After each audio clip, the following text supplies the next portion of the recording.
একটি সাধারণ নাচের মুহূর্ত, আর পরের সেকেন্ডেই তার বান্ধবী নিথর হয়ে গেল। কিন্তু আসল ভয়ঙ্কর ঘটনা তখনও শুরুই হয়নি। নিজের বান্ধবীর সাথে নাচছিল একজন লোক। হঠাৎ সে লক্ষ্য করল তার বান্ধবী একদম নড়ছে না। ভয়ে সে কাছে গিয়ে দেখল সে ইতিমধ্যেই মারা গেছে। ঠিক তখনই দরজায় কড়া নাড়ার শব্দ হলো।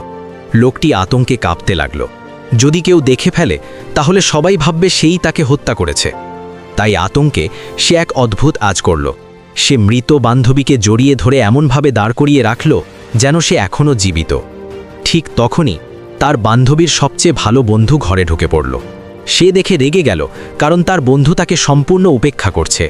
রাগে সে হাতা গুটিয়ে নিল, যেন ঝগড়া করতে প্রস্তুত। বাঁচার জন্য লোকটি মৃত বান্ধবীর শরীর ধরে তাকে নাড়াতে লাগল, যেন সে সত্যিই লড়াই করছে। কিন্তু তাড়াহুড়োর মধ্যে সে আরেকটি ভয়ঙ্কর ভুল করে ফেলল। সে ভুল করে বান্ধবীর সেই সেরা বন্ধুকেও হত্যা করে ফেলল। এখন ঘরের মধ্যে দুটি মৃতদেহ, আর মাঝখানে দাঁড়িয়ে আছে সে। ঠিক তখনই আবার দরজায় কড়া নাড়ার শব্দ। এবার দরজা খুলে ঢুকল আরেকজন। সে ভেবেছিল তার বান্ধবী রাগ করেছে, তাই ক্ষমা চাইতে শুরু করল। কিন্তু কিছুক্ষণ পর সে বুঝতে পারল কিছু একটা ভয়ঙ্কর ভুল হয়েছে। চশমা খুলে ভালো করে তাকাতেই সে দেখল দুজনেই মৃত।